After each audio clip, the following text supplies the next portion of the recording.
We are recording. Hello, everyone. So I have himself with me tonight because it's a Friday night. Usually he has Friday nights off. And yeah, he's waving to everybody. He says hello. We have a few things just to kind of run through tonight. Some stuff's been kind of packing up. But I want to start with something funny, which you like, it's like you'll like.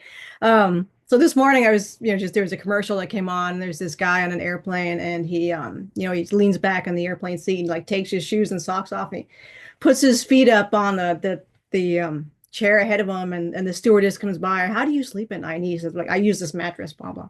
But I remember, I'm like, oh my God, like I hate feet. I'm not a feet person, and I said, I know, I bet you like women's feet, and he does. He likes women everything. Like, if the entire universe was just women, Eeka would be a happy guy. I said, oh yeah, you like, oh my God. Like, but as if you don't like men's feet. He's like, no, and anything to do with men, I don't know. It's just a weird sort of thing that he's got going on there. So, first, I'm just going to mention the thing that you want to talk about. Just again, as a warning for folks. So as you know, all the good stuff, all the good people are trying to show all the craft, flying by. And a lot of people want to get out and see them for sure. So he just wants to remind everybody to just be careful. If you know it's extraterrestrial, that's fine. Then you're all right. He says just, if you're not sure and it could be military, you can't tell the difference between the good military and the bad and the government stuff. And just to be really careful because you don't know what they could do. So there's so many scenarios going on right now and possibilities. Excuse me. Woman I know was on the beach here in Massachusetts, and she was actually buzzed. Some other people were on the beach too, and they were like buzzed by these drones, which were totally government drones, and they were buzzed by them. So these things can carry anything. You don't know what they could put in them. Not that they are carrying anything. It's possible. So right now, the bad side is scrambling, and they have a lot of, you know, ideas that they're tossing around, and what they're going to actually try to do is hard to say. So you don't want to be caught by surprise if they decide to do something with these drones or craft. So just a heads up, folks, from Eeka, about these. If it's looks military or government, not extraterrestrial. If it looks extraterrestrial, you're fine. If it looks military or government, you can't tell the difference between the good guys and the bad guys. Don't get underneath it. Don't get near it. If it looks like it's doing something, get away from it. He's just saying to be careful about that stuff. You just don't know what they're going to have planned right now. So anyway, I'm actually going to do a screen share. Let's see some of the stuff I wanted to talk about. Actually, no, you know what? Before we do that one, I want to explain what you showed me the other day. Let's make a screen share. Me putzing with the stupid computer. Here it is. Okay. Which one is it? It's this one. Ha, ha. Here it is. Okay. Okay, open. So, the other morning, Eka showed me this. He says it's a great way to kind of connect. So those of you out there, I mean, it can be anybody. It doesn't have to be an off-planet person. If you have a Terran that you enjoy company with, you can do this with anybody, right? Your children or what have you. It's a way of sort of exchanging energy in a very pleasant, almost meditative way, and you can really feel the energy go through your body. So I put it up there as a short, but I just want to show you again. So that's how it works. It's quite pleasant actually. So, and it's from him.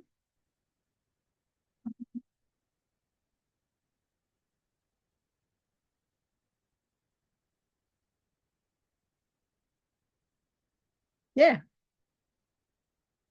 So you hold your hands up like this, or wherever you feel comfortable, and you want to connect. So you're going to connect hands with the other person. My old farmer's hands. The rest of me isn't like that, but it's like this is the hard work. It doesn't work. Well, you hold them up and you just press, and you can just close your eyes, whatever you want to do, and just kind of enjoy that connection between the two of you. So that was the other morning, and he wanted me to share it that day, but I was exhausted because it was New Year's Day.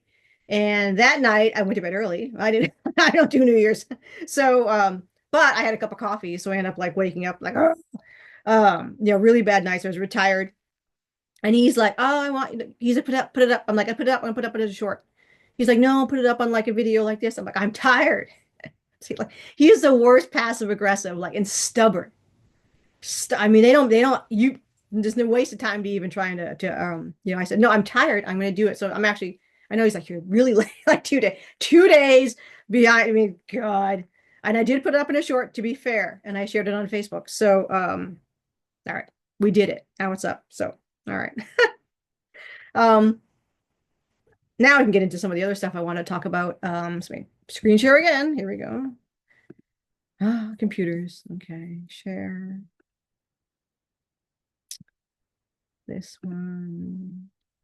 Okay, here it is. Ta-da! So if anybody's seen the album cover,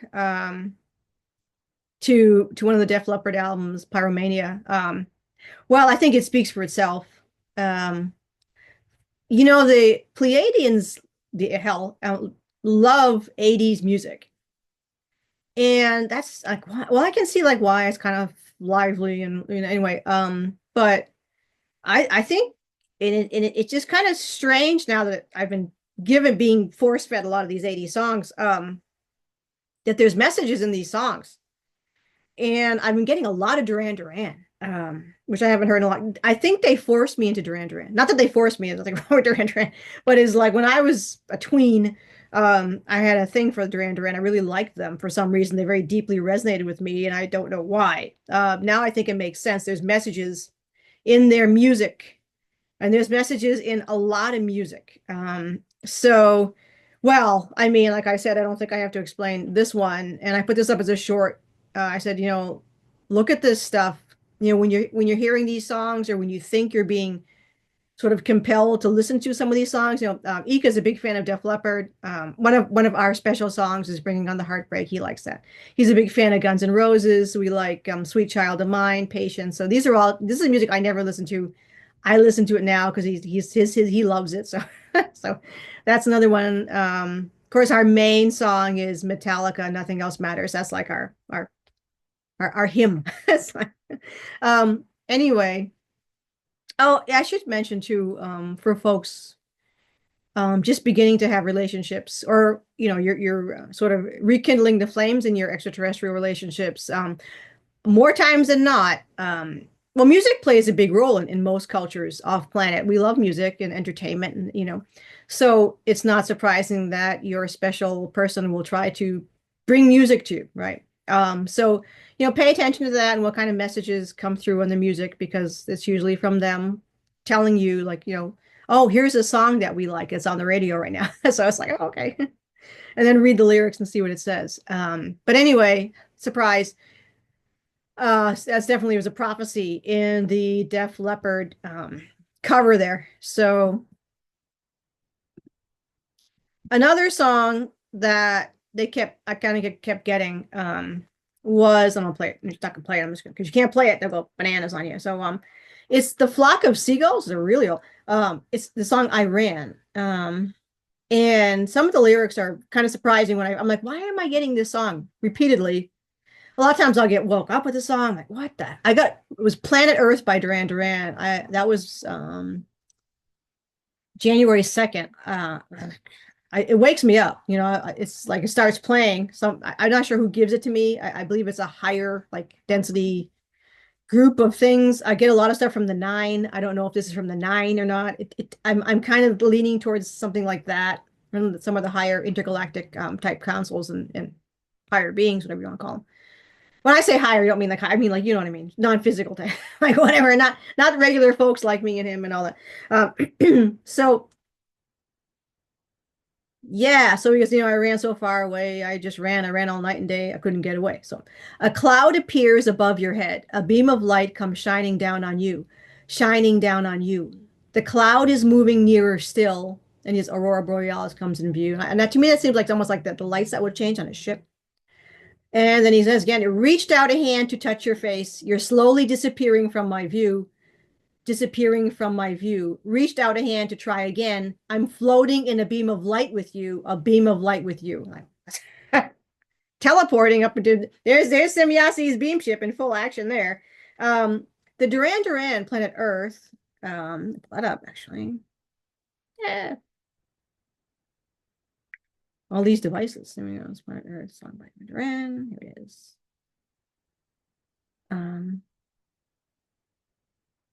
And you want to watch the videos as well. So you play the lyrics and then watch because there's usually messages, secret messages stuffed in the videos. So one of the lines I find interesting was, is I only came outside to watch the night fall with the rain. I heard you making patterns rhyme. It's like, oh, okay, so different, higher level quantum type sacred geometry messages there. This is, let's see what else. My head is stuck on something precious. Let me know if you're coming down to land. Is there anybody out there trying to get through? My eyes so cloudy I can't see you. So it's, this is planet Earth you're looking at planet Earth. This is planet Earth. You're looking at calling planet Earth. Like, okay, that's definitely for sure messages there with those songs. So here's a short tonight. I don't know, you have anything else to say? He's like, like, okay, say it now. Don't force it on me tomorrow when you're like, oh, I want to say this. Do you have anything to say? I love you. Okay. Okay. What a brown nose. Oh my God. Anyway, yeah, sneaky. I wish you could see the stuff he does. It's just irritating and cute at the same time. I always kind of wondered what like Terran, well, in my case, women, I mean women because I don't, but I wonder what Terran women think of, our men. I'm curious, freaked out. He's like curious. Anyway, I do think a lot of people are going to be disappointed. Just it's like I think a lot of people are going to be disappointed when they meet extraterrestrials for the first time because they're all being force fed this like they glow and all that shit. Like, you don't glow. You do not glow. He's not glowing. You don't glow. God. They're just going to be yeah. Like I honestly don't know. I don't know what people think. I never thought like a person and it's just so foreign to me. And like I don't know. Oh, yeah. Excuse me. I had a cup of coffee, which always makes me cough. That's why they call it coffee.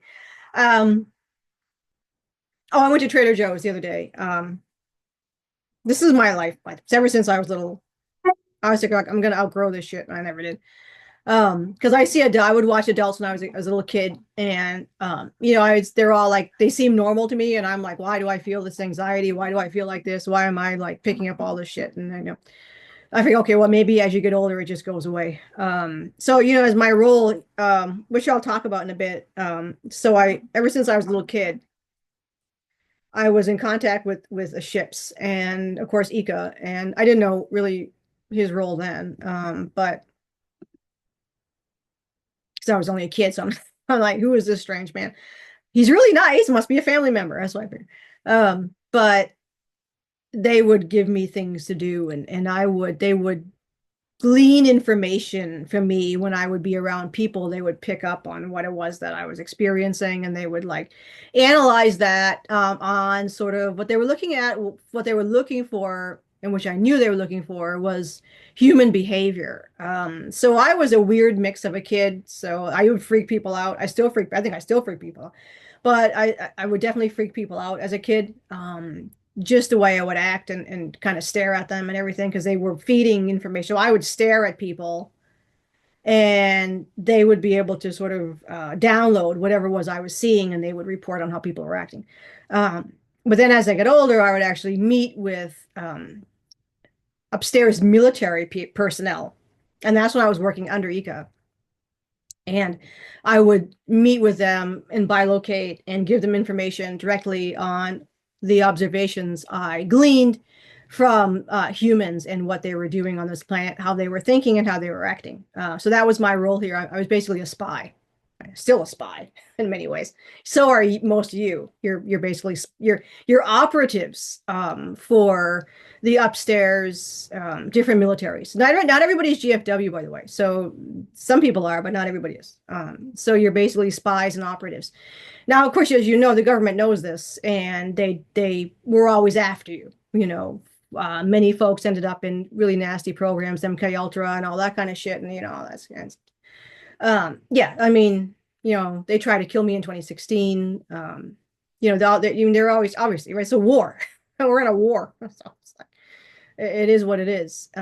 Which kind of leads to the next thing I remote viewed today. So as I always warn people, remote viewing, no matter who's doing it, I don't care how fancy they say they are. A remote view is you picking up on stuff that's in the ether, basically, right? So even like telepathy. So I'll be doing, like I said, I'm doing free classes on here on telepathy and remote viewing. Basically, what you're doing is it's brain to brain communication. So when Eeka and I are talking, or I'm talking to anybody in telepathy, that's what it is. It's nothing more complex than brain to brain communication. Animals do this. So those of you who remember being telepathic as a kid, yeah, with animals, it's natural. So if you have a brain, you're telepathic. And you can actually even tap into plants. For sure. Plants have consciousness as well. Just like the ships have consciousness. Like when you're on the ship reads you, you read the ship, you understand each other. And I always tell people, when I was walking down the hallway, this is in the future, by the way. When I was walking down the hallway of a large craft, I'm working there. The craft knows that I don't like bright light, so it dims. So the lights emanate from the walls, and then the lights just dim as I'm walking by. Beautiful view up there, by the way. They had these big sweeping windows. It was a curved walkway it's in the living quarters. And the whole, you can see, oh, it's gorgeous, wide open, like massive. I don't do sizes well, but it's really high. Had to be over, oh my God, maybe 20 foot, huge. And then the windows just is gorgeous. You see space. And yeah, anyway. That's that. So what I want to just bring forward is one of the remote views that I had today. Now, that doesn't mean it's going to happen. And I know the government will be watching it, both sides, which is actually why I'm putting this out there. Because when you put out the stuff that the bad guys have planned, they don't do it. Because what's the point? Generally. Sometimes they do, but generally they don't. Which is both good and bad because now we're left guessing again, sort of what are they going to plan to do? Just like you saw in that Def Leppard album cover. They were telling you what they're going to do. But the thing is when, how, and it's just very complicated. So I'm going to pull this up. Here we go, screen share again. I put it out as a short actually as well.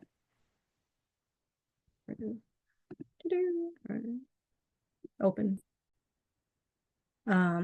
There's an Irish saying, there's a wedge from itself that splits the oak.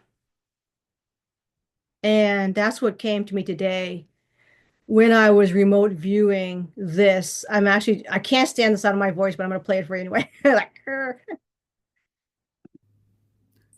The next assassination attempt, if there is going to be one on President Trump, will come from within, very close within his inner circle. It's someone that no one will suspect is actually going to be the perpetrator, but it is all being set up right now. Whether or not it will actually be carried out, only time will tell.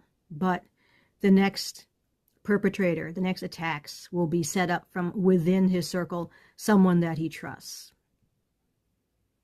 The attacks will continue, and the cabal has many, many ideas with which they will play with. But they're very careful on how they play the game and how they try their hand. But that is the latest. yeah, it's so they showed me him in the White House and like an sort of an office room, and he's only with a few people, and it's one of those people.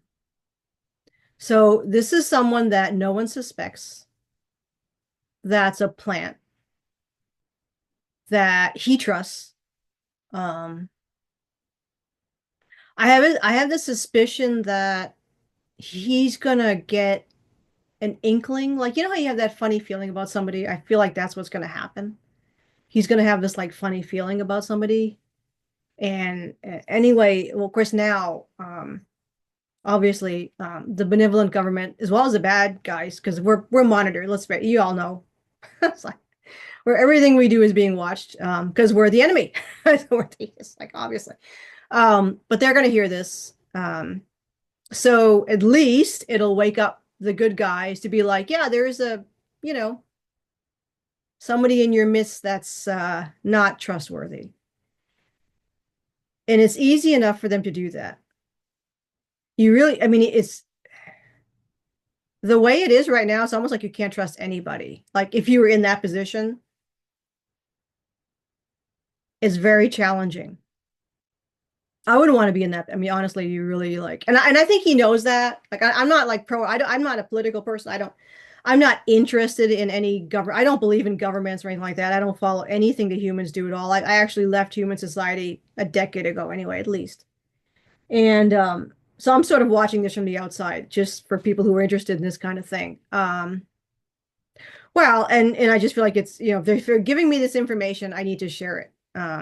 So I don't remote view like a lot of the other sort of, there's a military style of remote viewing. I'm not going to show you that. I have tried that. It works, obviously, but I don't remote view that way. I remote view sort of more organically, and I'll show you how to do that.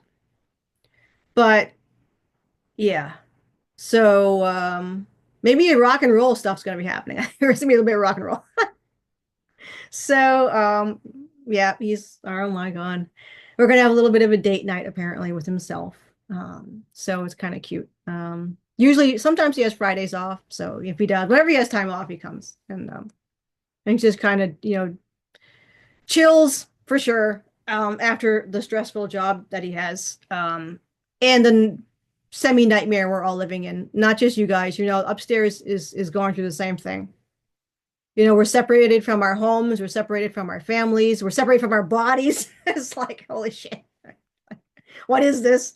I hate this. Ugh. Anyway, I'm stuck in this body for now, just for now. And I just look at it the way we look at it upstairs. It doesn't matter. It's just one short incarnation, however long it lasts. They need the genetic material from this body. I already donated genetic material from this body, but they want to actually, we want to make a baby from this body. One day I'll do a show on our son, who's technically not born yet, but he's born yet. But he is born. He's actually there's no such thing as time, so I can actually talk to him. And he usually comes to me as a young boy, maybe 7 or 8 years old. And he's going to be in the Galactic Federation like his father. He's going to be a pilot. He wants to do that. I'm not crazy about him doing that. No, his father isn't super crazy about him doing that. But that's he's absolutely passionate about it, and he's going to be amazing at it. So, yeah, it's his life. It's not ours. So we don't have a right to control him and tell him what to do or what not to do. So we're fully 100% supportive of him, doing that with his time, because that's what he's being born to do, being a pilot in the Federation. Because he's gifted. I mean, that's his, him and Kraft are going to be like, best friends, like me and horses. It's like, so that's what he'll be doing. Well, that pretty much wraps it up. Hopefully, there's nothing too deep and dark and nasty happening anytime soon, but it's always good to be kind of as a little heads up about that. He's like we call it the wet hen. Eeka's always a wet hen with a lot of this stuff. He just gets stressed. I feel like there's some kind of, how can we say? I'm being watched. Let's just say that for sure. I feel a little bit of something fishy. And he's like, it's like, it is what it is. That's what we signed up for. So, enjoy your Friday evening, and get your popcorn and champagne ready. Who knows what the hell's going to happen? Hopefully we get through this year in a very happy way, and that we get what we want, which is contact upstairs and get the hell out of here, right? I mean, this channel is for people who want to get the hell out of here. So, the more of us that come together and voice that, maybe it'll happen. At this point, magic is our way out. Let's light candles. Let's play drums. Let's like we want to get out of here. We want to get out of here. Maybe they'll do it. So anyway, as always, much benevolence and gratitude for all of you as we roll into this 2025. Like I wouldn't be here with almost 15,000 new best friends. Yeah, you know that you all came forward, and that's our job in 2025, is to come forward, and this is it. I mean, it's rollout time. This is it. This is the time that we spend our lives waiting for. So, uh, yeah, get to work, right? That's about it. So anyway, cheers.